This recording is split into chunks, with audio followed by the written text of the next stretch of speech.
écouter. Parce que le matin, nous nous sommes dit, chacun garde sa compréhension, mais nous devons tous travailler pour l'unité des saints de l'église du Dieu vivant.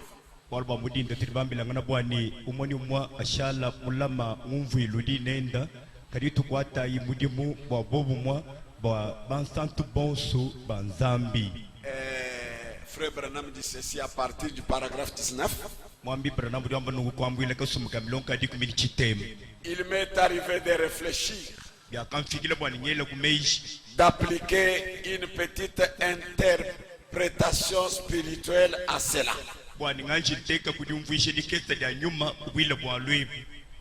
Quand j'étais un jeune ministre,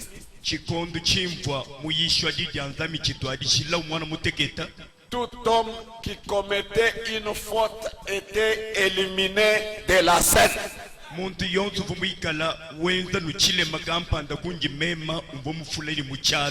Le comportement d'un jeune ministre. Il était même éliminé de la course. C'était tout. S'il n'était pas baptiste, si il n'était pas baptiste, autrement dit, s'il n'était pas de ma compréhension, il était simplement éliminé de la scène. C'est tout. Voyez, il devait simplement voir les choses comme moi je les voyais. Sinon cet homme était considéré comme étant tout à fait dans l'erreur.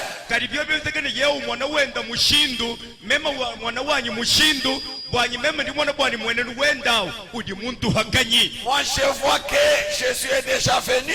Comme lui ne voit pas que Jésus est déjà venu, il est éliminé de la course. Moi je crois que les tonnerres sont révélés. Comme il ne croit pas que les tonnerres sont révélés, il est éliminé de la course. Ça c'est le comportement de qui? D'un jeune ministre. C'est-à-dire même si vous êtes vieux dans le ministère, si vous avez ce genre d'attitude, ça veut dire que vous êtes encore un jeune ministre. Et puis, après que j'ai pris un peu de l'âge, j'ai commencé à me rendre compte, vous savez, que la couverture s'étendait un peu. J'ai vu qu'il devait, ce qu'il avait dit en direct, beaucoup de dire là-bas,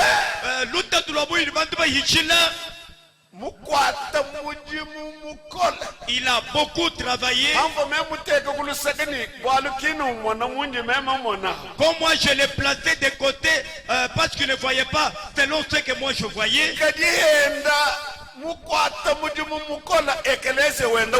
Et pourtant il a beaucoup travaillé et nous voyons même le fruit.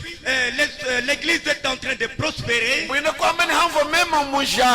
C'est-à-dire quand moi j'étais en train de le critiquer, et c'est moi qui mourrais, il est en train de prospérer avec son Dieu. Écoutez Branham. En tant que pasteur d'une église, les chagrins qui vont avec cela, je me suis rendu compte que cette couverture s'étend un peu sur lui aussi. C'est-à-dire j'ai compris qu'il ne faut pas avoir une haute opinion envers moi-même. Vous savez, quand ma couverture s'étend aussi sur lui, c'est pour les protéger plutôt du froid. Et maintenant, comme nous sommes presque arrivés au point où j'en suis maintenant, je vous assure, nous avons grandement besoin les uns les autres. Nous ne pouvons guère nous passer les uns des autres. Voilà tout. Alors, nous voyons les jours devenir mauvais. Et les choses telles qu'elles sont.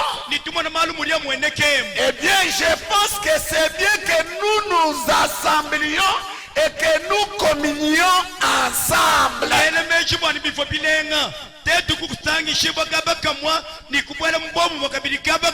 Branham a dit, je désire vraiment me retrouver avec des frères, leur parler et tout, toutes les différentes églises et la fraternité. J'aime ça. Quand Branham dit j'aime ça, moi et toi nous disons aussi j'aime ça. Il y a quelque chose de réel là-dedans. Dans la fraternité. Je vous ai dit que nos tendances nous sont séparées.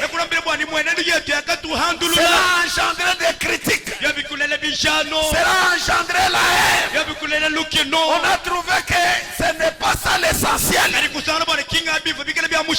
L'amour qui doit entrer là-bas, cet amour était devenu rare. L'heure est venue où nous devons revenir au conseil de notre prophète.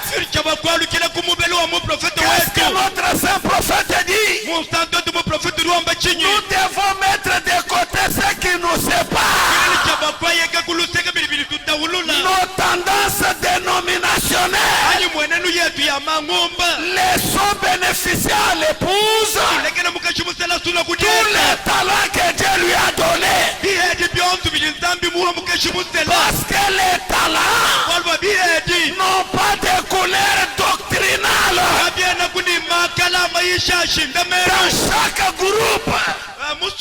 Dans chaque groupe, il y a toujours des bons talents. Est-ce que quelqu'un peut dire amen? Est-ce que quelqu'un peut dire amen?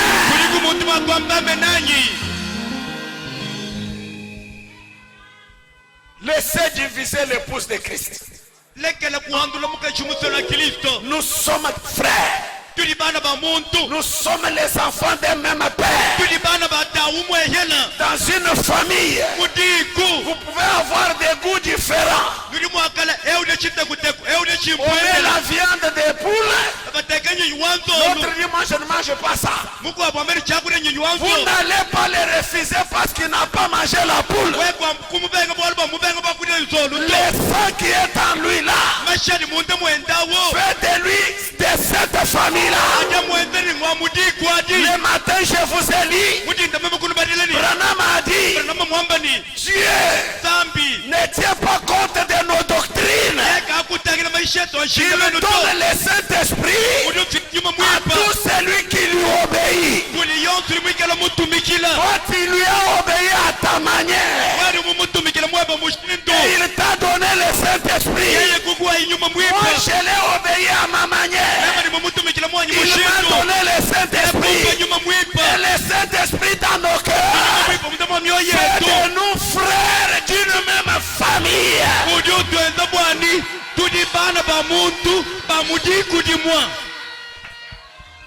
Amen. Amen. Voilà l'objectif de ces réunions. Oh là là. Essayons d'atteindre cet objectif-là. Ne venez pas avec ce qui divise les gens. Nous n'avons pas besoin de votre compréhension. Nous avons besoin d'être réveillés. Parce que nous vivons en dessous de nos privilèges. Quand nous regardons ce que Dieu dit de nous et ce que nous sommes encore, cela nous fait pleurer. Mais nous devons être ce que nous sommes censés être. Parce que notre messager nous a donné tous les conseils qu'il faut. Tous les conseils de Dieu sont à notre portée. Que Dieu vous bénisse.